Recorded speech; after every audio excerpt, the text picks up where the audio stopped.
Hey, Pat Rigsby here, and I want to talk with you about something that really plagues a lot of fitness business owners. And it's this one thing that holds them back from having the business that they want, from scaling into the business that they kind of dreamed about when they got into the industry. Now, if you were to ask most of these business owners, they would say that it's a lack of or ineffective systems, or they would say they don't have enough leads or enough sales to generate the client flow they need to grow and scale. Or they might say that they don't have a good staff. But, none of those are this single limiting factor that derails most people from achieving their goals and scaling to the level that they want. No, it's you. It's you, the business owner, that is standing between where you are and where you want to go when it comes to scaling your business, almost without exception. Let me give you a few examples of how this kind of plays itself out.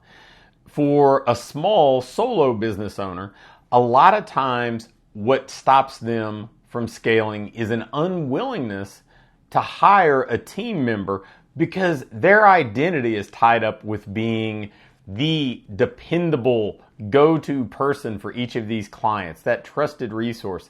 And the thought of somebody else being able to serve them and those clients being able to have a relationship with somebody else as a trainer, as a coach, then that business owner, it seems almost unfathomable, right? It's this mental block that we create saying, well, nobody else could do what I do.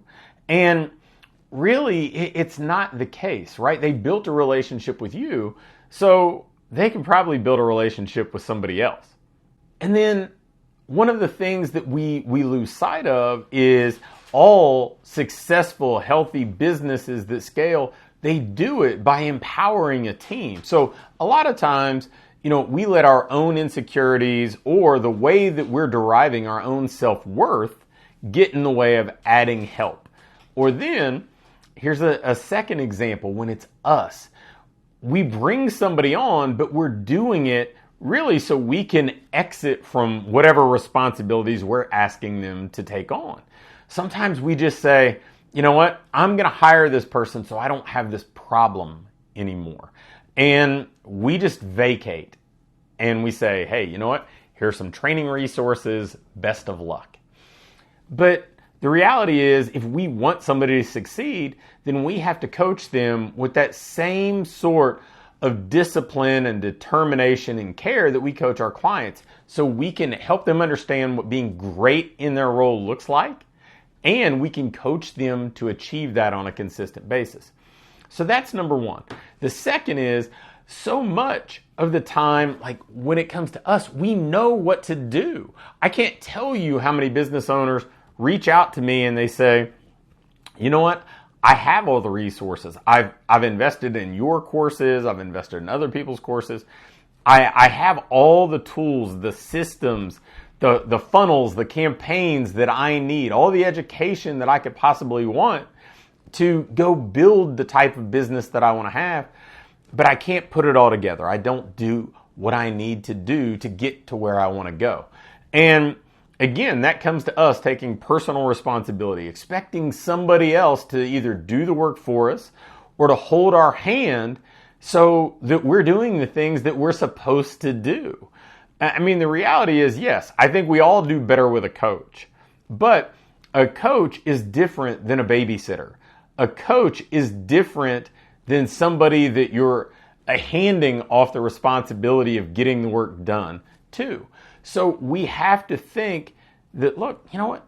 We're leading from the front. If we expect our clients to get out of their comfort zone, if we expect them to take on new things and embrace new challenges and break old habits, then we have to be willing to change our behaviors. We have to be willing to apply the things that we know. And we really just have to be willing to go do the work, even when it's not easy, even when it's not in our comfort zone. And if we do that over time, we're going to be better off. So another example of how you may be getting in your own way when it comes to scaling is pursuing the shiny object. It may be one of these trendy ads that are popping up now where somebody says they're going to solve all your problems and they've got this magic bullet solution that's going to help you add 40 or 50 clients a month, or embrace this new innovative business model. And we know we wouldn't want our clients to do that. We wouldn't want them to jump at every shiny object that somebody could run a Facebook ad for, because we know how that turns out for them. But somehow we ignore this ourselves and we don't take our own advice and avoid the shiny objects and follow the process that we know can lead to where we want to go. Or the flip side of this kind of shiny object syndrome would be somebody saying, okay, you know what? I saw in this Facebook group, or I saw in this forum, or heard at this event that this person added this profit center, or this person's targeting this specialty population, or this person is doing this new thing. So I'm just going to abandon what I do and I'm going to jump there. Even if it was credible, even if it is working for them, typically the quickest path to you going where you want to go is to do more of what already works for you. Because let's face it, we need to pursue being the best version of ourselves, not some poor imitation of somebody else. We need to build our ideal business. We need to scale in an authentic way that allows us to play to our strengths, to serve the people we're best at serving. And when it comes to hiring a team, when it comes to employing people or finding a different way to create leverage in our business, we have to approach it in a way that we can deliver on. If we're not great at employees, and that's not something we're willing to get out of our comfort zone and get great at bringing on employees and setting them up to succeed, then we've got to find a different way to scale. We've got to find a way to create leverage and maybe do more group offerings, or maybe scale online. So that last piece of the puzzle is having some confidence in yourself and saying, look, you know what? I don't have to be an imitation of somebody else to scale. I can just be the best version of me and get to where I want to go. So whenever you're thinking about what's standing between where you are and where you aspire to be, it's rarely one of these tactical things. It's rarely a lack of having this magic bullet solution. Really, it's rarely a lot of the things that we use as almost an excuse or our way of rationalizing not having more success and not being able to scale.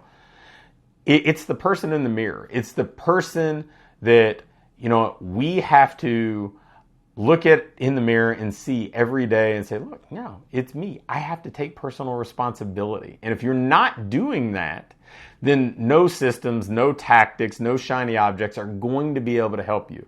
So take personal responsibility, embrace the opportunity, and play to your strengths. Be your best you. Thanks for watching. If you click the first link in either the description or the link in the pinned comment, you can get my latest book, The Ideal Business Formula, for free. And if you like this video, hit the thumbs up button for me. If you have any questions or comments or video requests, leave me a comment below and I'll be quick to respond. And lastly, make sure to hit the subscribe button. I'm posting videos weekly now, and if you turn your notification bell on, you'll be sure to get them all.